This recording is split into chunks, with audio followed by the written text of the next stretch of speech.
कैसा पिछली बार की कंपैरिजन पेपर इस बार कैसा था? इजी, टफ या मॉडरेट, क्या कहेंगे? थोड़ा सा वेग था लेकिन मतलब सही था। अच्छा, सवाल किस सेक्शन से ज्यादा थे या फिर बैलेंस था जैसे हर बार रहता है? 1 मिनट में जी। यार मुझे बैग लेना बैग ले लेना आप, कोई बात नहीं, बैग यहीं पर रखा हुआ है। मतलब इस बार मॉडर्न हिस्ट्री से तो मुझे लगता है कोई क्वेश्चन शायद ऐसे मतलब एक ही था ऐसे मॉडर्न हिस्ट्री से, बस मॉडर्न हिस्ट्री का तो क्वेश्चन था ही नहीं। और इस बार GS3 मिक्स लग रहा था थोड़ा सा, GS3 GS1 में मिक्स कर दिया। अच्छा, और बात करें अगर ये आपका अटेम्प्ट कौन सा है? अटेम्प्ट कौन सा है आपका? तीसरा। अच्छा, तीसरा अटेम्प्ट है। लेकिन मेंस पहला है। मेंस पहला है, तो पहला मेंस देकर के कैसा लग रहा है? अच्छा ही लगता है। अच्छा अच्छा मैम, थोड़ा सा मुझे हिस्ट्री और ज्योग्राफी वगैरह के इन सब के सवाल बताइए थोड़े से, किस तरह के सवाल थे? हिस्ट्री से आर्ट एंड कल्चर से इस बार थोड़े से ज्यादा क्वेश्चन थे? कितने सवाल थे? इजी थे, अभी तो मैंने कहने नहीं, लेकिन आई थिंक 2 या 3 थे ऐसे। अच्छा, हाँ। और अच्छा एक और चीज मुझे ये बताइए थोड़ा सा, जो पैटर्न यूपीएससी फॉलो करती है, लाइक ट्विस्टेड सवाल कुछ ऐसे थे या डायरेक्ट सवाल पूछे गए हैं इस बार? नहीं ट्विस्टेड तो इतना नहीं था कि समझ ना आए, मतलब डायरेक्ट ही थे मैंने। अच्छा, और इसके बाद वर्ल्ड हिस्ट्री वगैरह से सवाल? एक आया था बस। एक था बस? अच्छा, और हिस्ट्री में भी बात करूँ, नेशनल मूवमेंट वगैरह यहाँ से था सवाल थे? तो वही ना, मॉडर्न हिस्ट्री से बस एक ही क्वेश्चन था बस? अच्छा, क्या सवाल याद है कुछ? हाँ, ज्योतिबा राव पे आया था। अच्छा, ओके, किस तरह का डायरेक्ट सवाल था? हाँ, सीधा क्वेश्चन था। बस ज्योतिराव फुले के बारे में बताना था, बस लिखना था। अच्छा, तो मतलब क्या कह रहे हैं कि यूपीएससी ने पैटर्न चेंज किया है क्या, जैसे ट्विस्टेड सवाल पूछ रही थी वैसा? नहीं ऐसे कुछ नहीं है, वो तो थोड़ा बहुत, हाँ थोड़े से इस बार ट्विस्टेड कम थे ऐसे। कम थे ट्विस्टेड। और क्या कहेंगे GS1 के बारे में? अभी GS1 का पेपर हुआ है, तो थोड़ा सा GS1 के बारे में और बताइए, आपकी तैयारी वगैरह के बारे में बताइए थोड़ा सा। टेस्ट सीरीज वगैरह आपने दी होंगी उन सब? मैंने तो टेस्ट नहीं दे पाई थी, कोई PCS का मेंस दे के आई हूँ। अच्छा, PCS का मेंस देकर के आई, और आप अभी PCS का जो पीछे मेंस हुआ था यूपी PCS का? हाँ वही। तो टाइम कम मिला होगा आपको? तो वो ऑप्शनल करने में लग गया था पूरा, क्योंकि PCS में ऑप्शनल नहीं है ना। हाँ, तो पेपर का क्या कहेंगे, लेंथी पेपर था या टाइम पर पूरा हो गया था? टाइम पर हाँ हो गया था, बस लास्ट वाला क्वेश्चन थोड़ा सा रह गया, बाकी टाइम पे हो गया था। ओके, टेस्ट सीरीज वगैरह लगाई होंगी आपने, फायदा मिला उसका?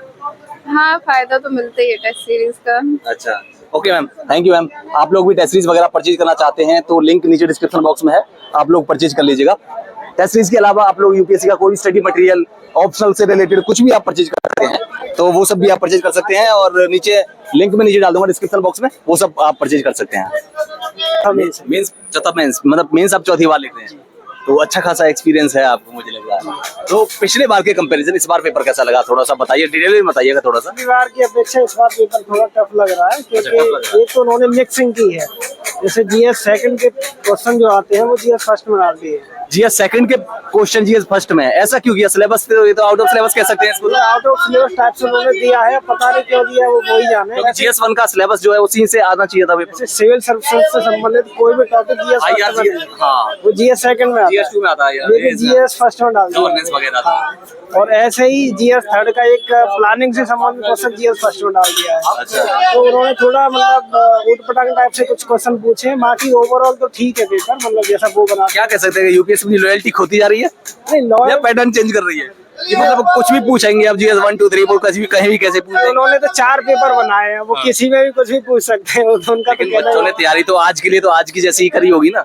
नहीं, तो जैसे कल के लिए और एक दिन में कोई क्या ही तैयारी कर लेगा, वो तो ओवरऑल तैयारी इंटीग्रेटेड करनी चाहिए। यूपीएससी वैसे हमेशा से यही अप्रोच रखता है कि इंटीग्रेटेड तैयारी करें, आप पीटी मेंस और इंटरव्यू को अलग अलग ना करें, और मेंस में भी सारे पेपर को अलग अलग ना करें, सारे पेपर की एक साथ तैयारी करें, जिससे आपके एक विजन डेवलप हो कि भाई इस देश को हमें विकास करना है तो कैसे करना है, गरीब निवारण करना है कैसे करना है, पर्यावरण संरक्षण के साथ हमें गरीबी से संबंधित मुद्दों का समाधान करना तो कैसे करना है। इसी टाइप से क्वेश्चन वो मिला के पूछ रहा है। अच्छा भैया, थोड़ा सा मुझे ये बताइए कि यूपीएससी का जो पैटर्न होता है, ट्विस्टेड सवाल पूछना, घुमा फिरा के बच्चों को कंफ्यूज करना, ऐसा ही था? डायरेक्ट सवाल बता रहे आपकी बार? थोड़ा सा मैंने पूछा जब पीछे अभी, तो वो बोलेंगे थोड़े सवाल डायरेक्ट थे, ट्विस्टेड नहीं थे, ऐसा कुछ था? हाँ, थोड़े क्वेश्चन उन्होंने ट्विस्टेड किए हैं, मतलब घुमा फिरा के पूछे हैं, और घुमा फिरा के पूछने का उनका मतलब यही है कि आप थिंकिंग क्रिएचर बने, सोचना सीखें, ऐसा ना करें कि नोट्स से या किताब से आप रट के चले आए और उसे ही छाप दें सीधा सीधा। आप सोच के लेके अपना दिमाग चलाएं और सोच के ही पढ़ाई करें। किस सेक्शन से ज्यादा सवाल आपको लगे, या बैलेंस था सभी सिलेबस के? इंडियन सोसाइटी मतलब ठीक ठाक क्वेश्चन रहते हैं, तो जैसे उनका पैटर्न है, क्वेश्चन का जो पैटर्न है तो वो तो लगभग सेम ही है, पर क्वेश्चन उन्होंने इधर उधर से बढ़ाए थोड़े। आपके सब्जेक्ट से दे रही है? किस सब्जेक्ट से? आज जीएस फर्स्ट का था। जीएस फर्स्ट का। अच्छा मुझे ये बताइए थोड़ा सा, आर्ट एंड कल्चर वगैरह के सवाल कैसे थे, हिस्ट्री के सवाल, ज्योग्राफी वगैरह के सवाल, वर्ल्ड हिस्ट्री वगैरह? आर्ट एंड कल्चर के सवाल तो नॉर्मली थे। वर्ल्ड हिस्ट्री के शायद एक क्वेश्चन था उसका फ्रांसीसी क्रांति से संबंधित, उसे मॉडर्न पर्सपेक्टिव में पूछा तो वो अच्छा सवाल था। अच्छा, फ्रेंच रिवॉल्यूशन से था। और इंडियन सोसाइटी से थे, जैसे वैश्वीकरण वो हर बार पूछता है, इस बार थोड़ा घुमा के पीठ पूछा उसने वैश्वीकरण का।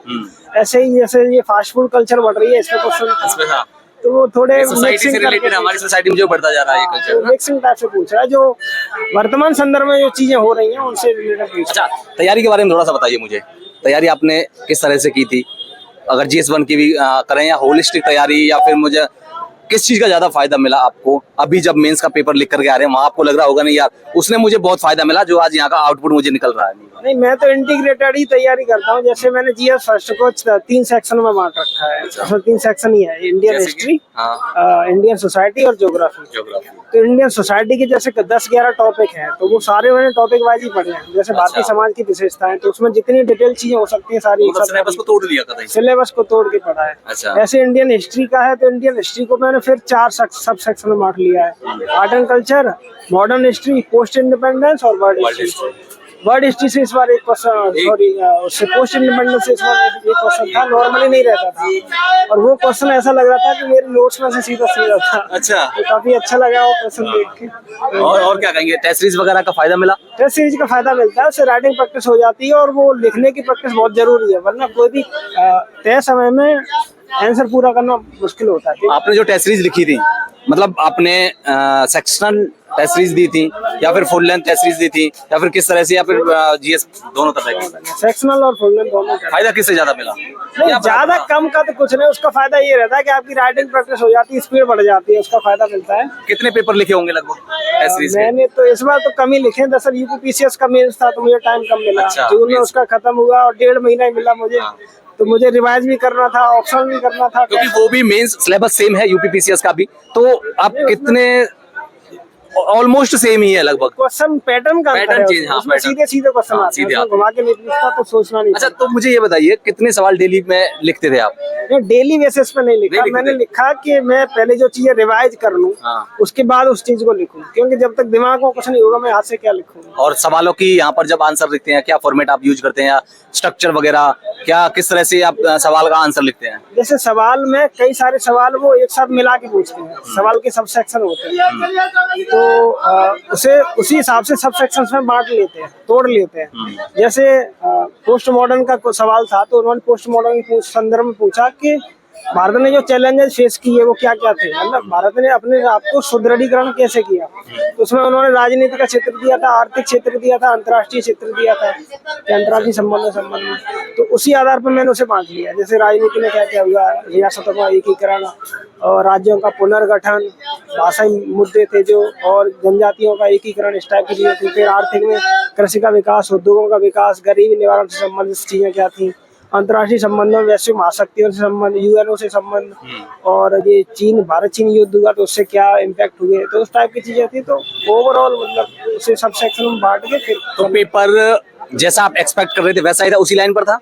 नहीं, यूपीएससी के पेपर का एक्सपर्ट तो कोई नहीं कर सकता। पीवाईक्यूज को देखते हुए, पीवाईक्यू देख के, हाँ, मतलब मुझे ये लग रहा था कि पेपर वो पूछेंगे तो वो थिंकिंग पैटर्न पर ही पूछते हैं। हालांकि कुछ क्वेश्चन उनके सीधे भी होते हैं, जैसे सुनामी से संबंधित सीधा क्वेश्चन था, तो कुछ सीधे ही मिल जाते हैं, वो अच्छा लगता है कि चलो ये सिंपल है, जल्दी लिख जाएगा। और लास्ट सवाल इजी, हार्ड या मॉडरेट, क्या कहीं पेपर को? नहीं, थोड़ा टफ है, पिछली बार से थोड़ा टफ है। Okay, thank you sir, all the best.